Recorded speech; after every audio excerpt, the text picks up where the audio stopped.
Okay, good afternoon, everybody. Good afternoon. How are you all feeling after the lunch? Nice. Energized? Yeah. Ready for Yes. excitement? Yes. Well, I'll take you on a journey of more excitement then. How many of y'all here who are not mothers, who are not fathers, but also do cooking? But also do cooking at home. You do cooking at all? Not mothers, not fathers, but a single person. You all do cooking at all? No. Okay.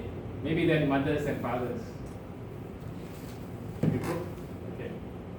Now, basically when you all do cooking, do you follow a recipe generally? Yes or no? Yeah, initially. Initially, Yes or no? yes or no? So maybe it depends on the situation or the menu, right? No.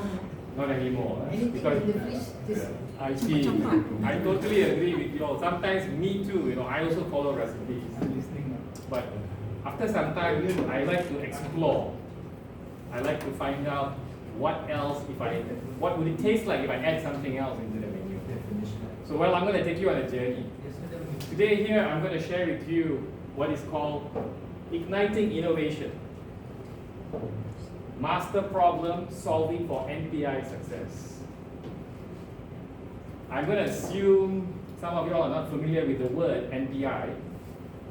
Can I see a raise of hands? I'm not sure. Okay. NPI stands generally for New Product Introduction.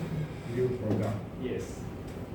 It can also mean New Process Introduction, but most of the time it is known as New Product Introduction.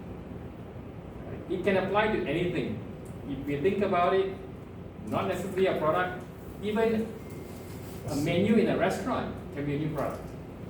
Not something necessarily in the manufacturing world of semiconductors. That's where I am from.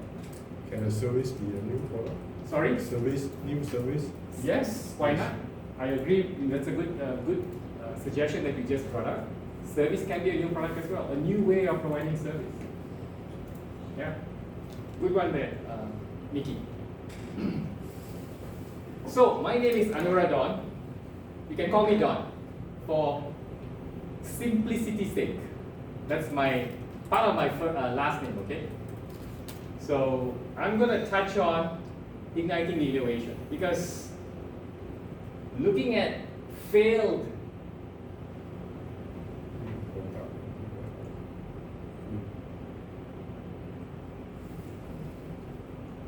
technical error. I don't know what happened. Sometimes cooking, sometimes.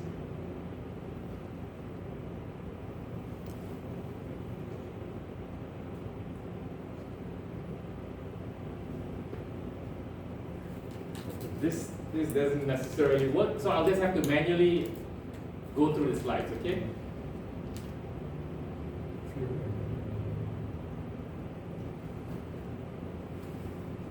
Okay, here we go. So this is probably something surprising for you, perhaps. People having their head down, wondering what went wrong, what happened, right? You might be thinking what went wrong. Is it like someone passed away or was it something else? They're all like, they're not necessarily crying, but they have their heads down. They're definitely disappointed in something, right? So in this case here, it's basically got to do with a failed product launch. It could be many reasons. I'm just going to touch on a few of them here for the sake of simplicity, but to the point, there's the details that are sometimes overlooked by the team itself. What I mean by details is details of the new product itself. What entails the product? What is so unique about the product? What was missed out? Okay? Secondly is the team that is doing the NPI, it is a teamwork. They are very comfortable with the current ways of working, meaning they do not want change. They are resisting change. Just like some of us, when I asked earlier, do you follow the recipe? Yes, we do. Correct? But sometimes, when the calling is different, we have to adjust ourselves. Thirdly, with regards to communication in the team, when you're in a restaurant, for example, for the context of being in a restaurant, you have to work with all your various chefs. You're the sous chef in this case. Would you need to tell one of the chefs, hey, I have this dish, are you able to help? Or would you want to do everything on your own? Perhaps having a mindset of, hey, I can do it better. I don't need you. That's not teamwork, right? So in a company where we are in the workplace, we are generally in a team. All right? Now here we move on. A different picture. You'll be surprised. Wow, they're celebrating, with their thumbs, their hands clasped together. You're wondering now, what happened? What's different? Right? So the NPI detailed clarity is really key because every NPI can be very different. It is important to understand the nature, the complexity, the uniqueness of each NPI. Otherwise, we fall into the trap of following the general way of doing things, of doing an NPI. There's a fixed standard, right? You just follow, status quo they call it. Okay? So coming to a project, for example, with AI, Nikhil, sometimes would you do your query, your prompts a little different so that you want different results? Or maybe the end result that you desire is different. Would you do something like that? Thank you. I agree with you as well on this one. How about you, Murali? What do you think? In terms of your kind of work that you were doing or you are doing, would you sometimes need to adjust based on the needs of your customer? Definitely. Thank you. And here we are all talking also about changing our ways to the needs. Second here is savvy at problem solving. We have our ways of problem solving, but sometimes the problem solving methods also needs to be adjusted. Okay? And this may entail a new tool to measure something, a new ingredient for your particular menu that you just created. Maybe instead of olive oil, now you want to use balsamic vinegar, which is totally different, right? But you kind of introduce a different ingredient, but you'll be surprised with the result. It actually tastes good. Thirdly here, the communication is very, very key. Just like within a family, some of us here have children, some of us here have grandchildren, some of us have very young children. So the communication, even in the context of the workplace, during an NPI product is very, very important. Why? Because you want to avoid miscommunicating something to your team. Now, this is not just your team, but also to your leaders out there. If they don't get updates, they get surprised. Why am I not seeing an update? Why am I not seeing results? What's going on? They get anxious, right?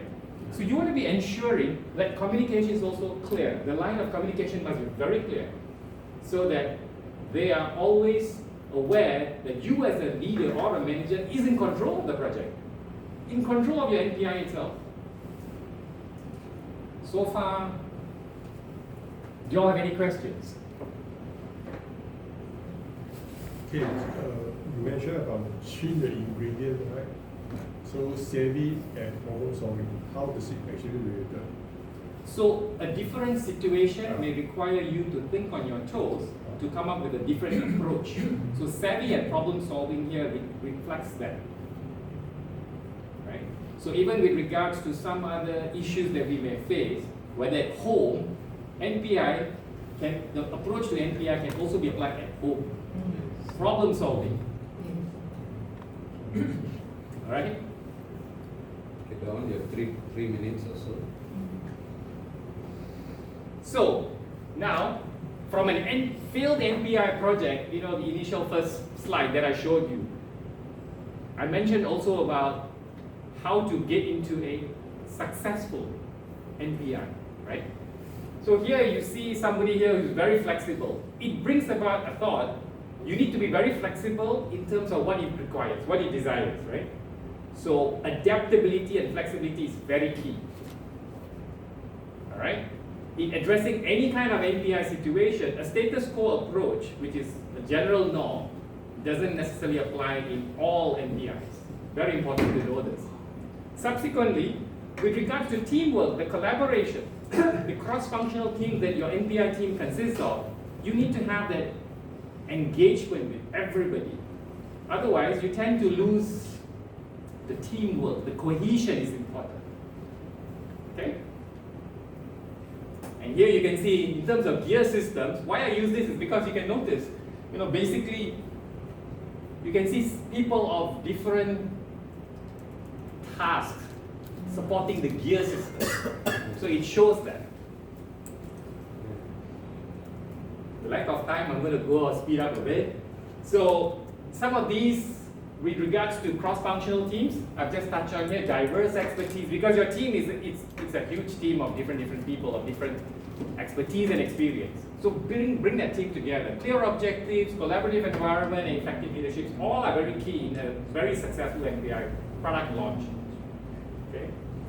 Finally here, with regards to data-driven, in the age of AI, in the age of data that we are very familiar with, or getting more and more familiar with, data drives results. Data drives decisions. Without actual synthesis of the data, you may come up with the wrong conclusion, come up with the wrong direction. Your NPI may fail. So very important to know, source of your data, it's credible, so that you get your end result is where you need it to be. The word we use is need it to be. And now here, assuming all of you all, including Tim, you are an NPI manager now. So you are the person to ensure success. So you have all of your experiences that you bring about. Initially without not much of knowledge, but over time you build your credibility, you build your experience, you build your ability to solve your problems in your NPI world. Right? Subsequently, you will be able to address and achieve the target of your NPI product itself, the launch. Very noisy picture, but it speaks a lot. There's so much coming in. We just need to know how to filter it, how to use it to address the need of the final product that you're going to launch. Okay? Finally, the teamwork that I spoke about very briefly.